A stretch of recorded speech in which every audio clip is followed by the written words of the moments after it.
Nous accueillons pour une troisième table ronde Gérard Filoche. Gérard Filoche, vous êtes ancien inspecteur du travail, vous êtes président de la gauche démocratique et sociale, et vous allez nous parler aujourd'hui avec Julien Kalfukir, qui était déjà là sur la table ronde précédente, du droit du travail et des conséquences de cette crise du coronavirus sur le droit du travail. Alors, on voit déjà que nous sommes rentrés dans ce qu'ils appellent un état d'exception au niveau du droit des travail, où ils ont affaibli certaines protections sociales, où ils ont affaibli certaines mesures dans le Code du travail. Est-ce qu'on ne pourrait pas craindre, comme à l'époque de l'état d'urgence avec François Hollande, que ça rentre finalement dans le droit commun? Oui, bien sûr, il y a toutes les raisons de craindre. Les ordonnances issues de la loi du 23 mars 2020 sont catastrophiques. Il aurait fallu, dans une crise pareille, au contraire, s'appuyer sur les travailleurs, les associer, les mobiliser, augmenter leurs droits et permettre que tous, y compris ceux qui sont actuellement en chômage, puissent contribuer à l'effort. C'est le contraire qui a été fait. C'est les ordonnances issues de la loi du 23 mars sont quasi austéritaires et autoritaires.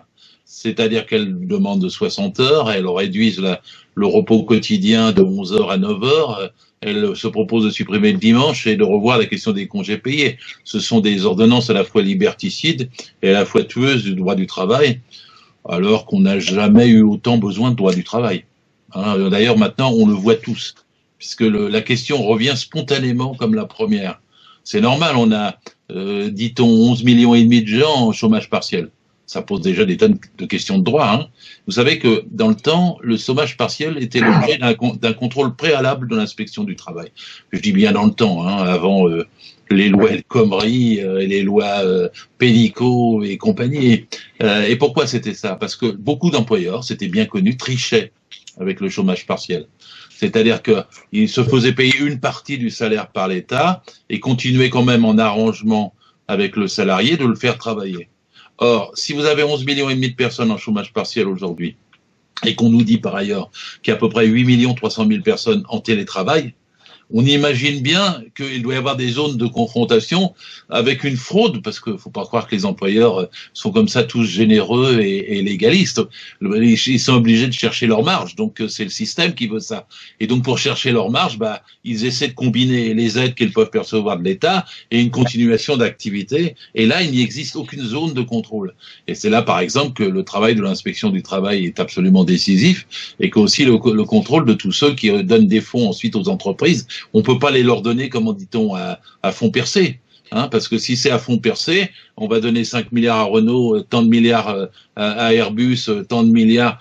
Et comme ils ont des pleins de sous-traitants, eh ben, il y aura en dessous des zones grises de fraude et de triche où le droit du travail ne sera pas respecté. Et quand il n'est pas respecté, c'est pas non seulement à l'avantage des employeurs, évidemment, c'est aussi au détriment des salariés. Alors, télétravail n'est pas aujourd'hui réglé.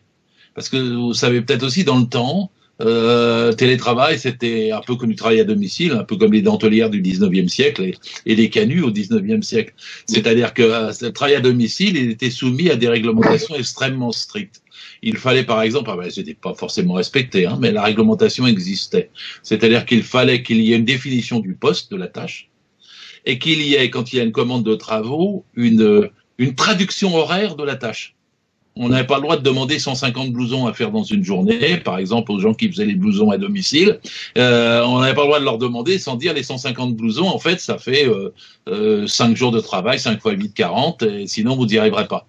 Et évidemment, ça a une importance, parce que les gens ignorent souvent, mais le travail à domicile peut générer des heures supplémentaires. C'est pas parce qu'on est chez soi que si on vous commande du travail, on vous donne 10 dossiers pour l'assurance ou 20 dossiers de la part de la banque, vous allez mettre 10 heures chez vous, vous avez déjà 2 heures supplémentaires. Et croyez-moi, c'est jamais respecté ça. Ça n'arrive jamais. On dit puisque t'es chez toi, puisque t'as pas de transport, tu vas te débrouiller, j'ai besoin qu'on termine aujourd'hui. Et vous avez le N+1 qui rappelle à 10 heures du soir pour savoir si le travail est fini et si vous pouvez l'envoyer immédiatement par téléchargement sous une forme ou sous une autre. Et donc, en vérité, quand on a 8 millions et demi, 8 300 000, nous dit-on, de gens à télétravail, le contrôle doit être aussi strict. Or là, la déréglementation est quasi totale, puisque même le matériel que vous avez chez vous pour télétravailler, il est à votre charge. Il n'y a pas d'obligation pour l'employeur de le payer, ni ses réparations, ni son entretien. Alors, il y a dans la loi Pénicaud, il est prévu qu'il peut y avoir une charte faite par entreprise. Mais les chartes, c'est pas la loi. Les chartes, c'est du conventionnel et ça se viole assez facilement. Et s'il n'est pas écrit que la loi dit le matériel doit être payé et entretenu par l'employeur, la journée ne peut pas dépasser 8 heures et en heures supplémentaires, pas jamais plus de 10 heures. S'il n'est pas écrit ça, c'est le lieu de toutes les exploitations. Et ceux qui sont en télétravail ont d'abord un grand plaisir à le faire, souvent parce qu'ils n'ont plus le temps de transport, ils disent j'aurai chez moi, etc. Mais à la fin, le télétravail vous tue, c'est un piège. Vous êtes isolé. Si vous êtes avec vos enfants, avec votre famille, c'est très difficile et très lassant. Ça vous confine encore plus, puisque vous accumulez une fatigue tout à fait considérable dans une situation où vous ne pouvez pas être libre de vos mouvements, de vos gestes et de votre vie privée. Et donc le télétravail est un énorme piège. J'écris là-dessus une tribune dans l'Humanité dimanche pour la semaine prochaine. C'est 8,5 millions de personnes. Alors je viens de vous parler de quoi ? De 11 millions et demi qui sont en chômage partiel mais sur lesquels les contrôles ne s'exercent pas, et de 8 millions 300 000 salariés qui sont en télétravail. On leur demande de continuer. Alors, de continuer, en quelles conditions? Ils vont garder leurs enfants, ceux-là, ils vont pas les mettre à l'école puisque celle-ci n'est plus obligatoire. Vous imaginez aussi tous les problèmes qui viennent en surcharge là-dessus. Puis après, il vous reste à peu près un tiers de salariés qui vont bosser en ce moment. Mais comment voulez-vous bosser en appliquant ils sont rigolos. Alors, je parle même pas du transport dans le métro de la ligne 13, mais même sur un chantier, vous portez quelque chose avec votre collègue, allez garder votre distance de sécurité. C'était quasi absolument impossible. La plupart des tâches exigent des rapprochements, bien sûr. Et alors, à ce moment-là, vous avez des masques. Alors, les ouvriers dans les chantiers sont souvent habitués à avoir des masques, mais ils savent très bien aussi l'inconvénient. C'est contre la poussière, vous avez chaud, vous transpirez, c'est tout à fait inconfortable. Donc il y a toute une série de gestes, de tâches, etc., qui rendent parfaitement vulnérables. Alors on a 1 150 000 ouvriers du bâtiment qui rendent particulièrement vulnérables à la transmission du Covid-19. Donc vous avez là une situation dans le travail extrêmement difficile. Alors comment peut-on les régler? C'est pas impossible de régler une partie de ces situations. Je vais vous dire comment. D'avoir des bons conseils, comités, hygiène, sécurité et conditions de travail. Que ça soit pas dicté par le patron, mais que ça vienne de la participation de ceux qui sont concernés. Ils savent là où il y a du danger et là où il n'y en a pas. Et donc, si vous avez un CHSCT, de quoi je parle? CHSCT, CHSCT. Mais ça, c'était dans le passé. Maintenant, c'est des choses qui ont été supprimées par Rebsamen, El Khomri et Pénicaud. Et donc, ils sont plus indépendants. Il n'y a plus de temps pour, il n'y a plus de budget pour, il n'y a plus de formation pour. Les CHSCT, il faut les reconstruire tout de suite, par exemple. Je vous le dis tout de suite. Et pour protéger la santé, il faut aussi que les salariés ne se sentent pas menacés. Ce qu'il est bon, moi, je vois, on dit, il y a du volontariat. Il n'y a pas de volontariat en droit du travail. Ça n'existe pas. Un contrat de travail, c'est un lien de subordination juridique permanent.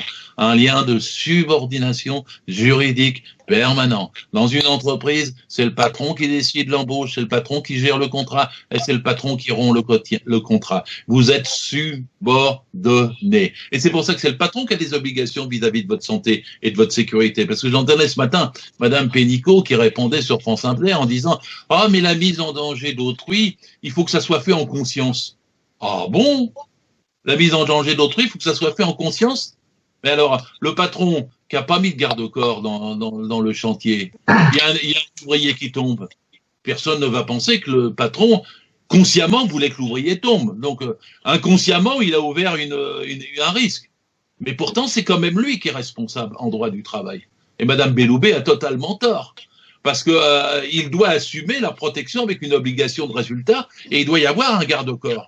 Et s'il n'assume pas avec une protection de résultat et qu'il n'y a pas de garde-corps et que l'ouvrier se tue, oui, il y aura mise en danger de la vie et d'autrui et faute inexcusable de l'employeur. Et c'est bien ça le rapport en droit qui est important dans la situation de protection des salariés, ceux qui sont restés au travail. Parce que tous ont été mis en danger sans avoir la sécurité pour.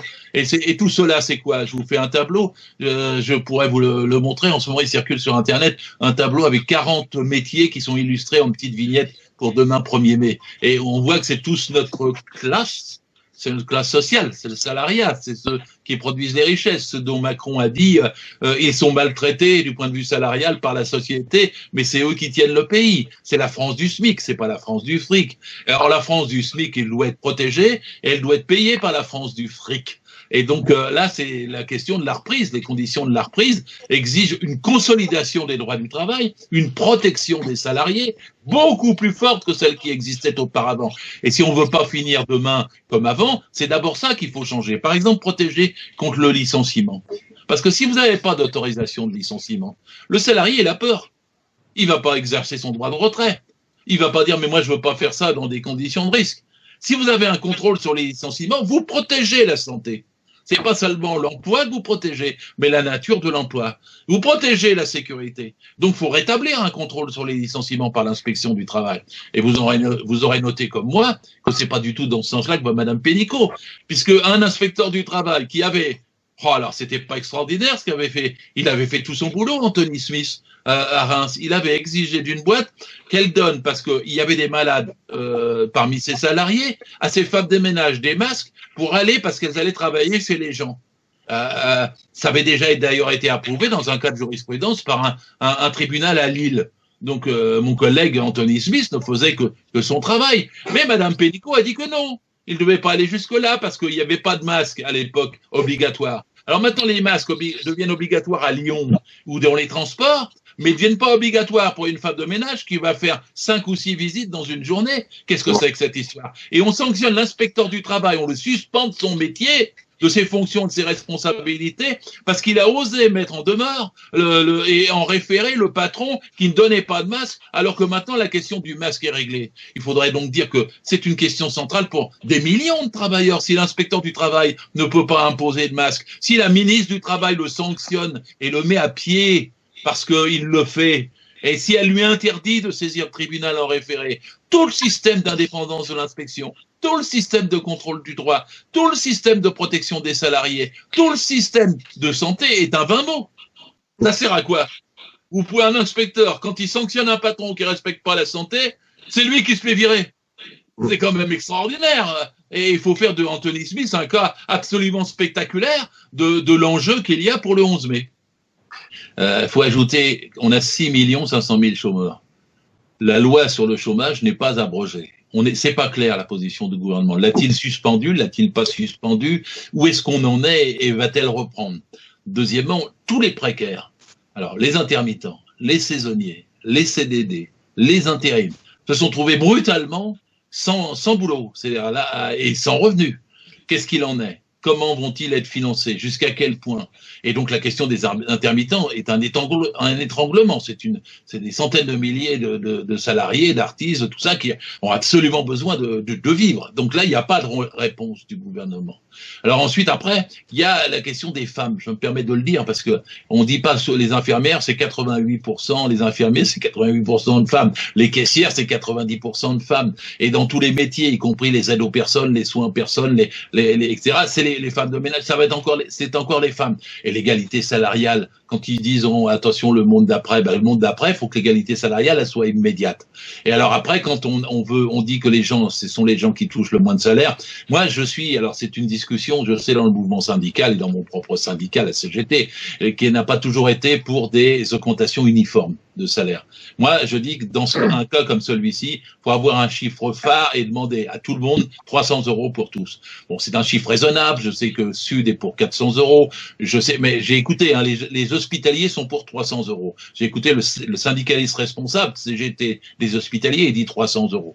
Et j'ai écouté Patrick Pelou, l'urgentiste, il dit 300 €. C'est très subjectif. Il y a des gens qui veulent plus, veulent moins. Mais c'est quelque chose qui fait un saut qualitatif de salaire pour renverser ce qui s'est passé depuis tant d'années, c'est-à-dire le blocage et le recul donc réel des salaires. Donc 300 € pour l'ensemble des salariés. Évidemment, ça modifie beaucoup de choses parce qu'il faudra prendre cet argent sur les dividendes, il faudra prendre cet argent sur les super profits et c'est un reversement de l'échelle. Où je m'attends des articles qui sortent sur les gens, la nature, requalifier les contrats, requalifier les travails, revoir autrement la femme de ménage, etc., etc. Et ben il y a une façon de le voir. C'est pas d'applaudir seulement tous les soirs à 20h. Moi, je le fais sur mon balcon, mais je le fais en criant j'applaudis pour les soignants, pas pour le gouvernement. Et ma banderole demain sur mon balcon pour le 1er mai, ça sera 300 €.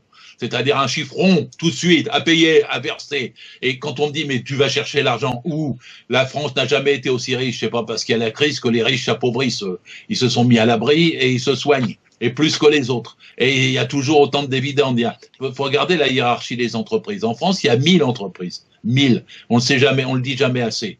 Qui fait 50% du produit intérieur brut. Bon, j'arrondis un peu les chiffres, mais c'est ça. C'est-à-dire, 1000 entreprises décident. En dessous, il y en a 200 000, elles sont sous-traitantes, une sur deux. Et en dessous, il y a 1 million de TPE, c'est-à-dire de moins de 11. Le boulanger jusqu'au petit artisan. Moi, je mets pas en cause le boulanger, le petit artisan et le million d'entreprises. Je mets un peu plus en cause celles du dessous, qui ont entre 10 et 1000 salariés. Mais la plupart du temps, elles dépendent des donneurs d'ordre.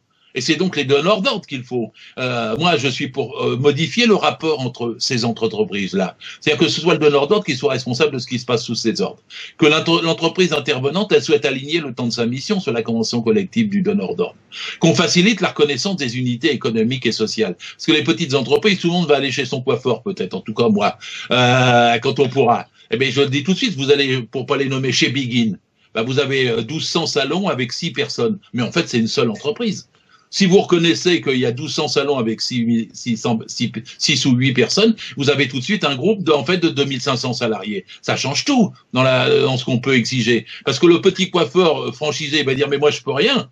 Mais le groupe qui franchise et qui prend généralement la plupart du gros groupe du chiffre d'affaires, c'est à lui qu'il faut s'attaquer. Donc, il faut reconnaître les unités économiques et sociales et pas laisser les fausses franchises. C'est une chose qui a fait débat en Californie pour McDonald's. Et en Californie, ils ont fini par donner des obligations aux franchisés d'être alignés sur la maison mère McDonald's et à la maison mère de payer les salariés à tous les niveaux de tous les McDonald's comme ils étaient payés à la maison mère. Ben ça, je propose que ce soit des choses qui s'instaurent. Parce que c'est une façon de faire payer les donneurs d'ordre. Sinon, on va nous étouffer toujours en disant les petites entreprises peuvent pas, les moyennes entreprises peuvent pas. Mais vous savez, Veolia, un jour, on m'a mis en débat avec le patron de Veolia, monsieur Frérot.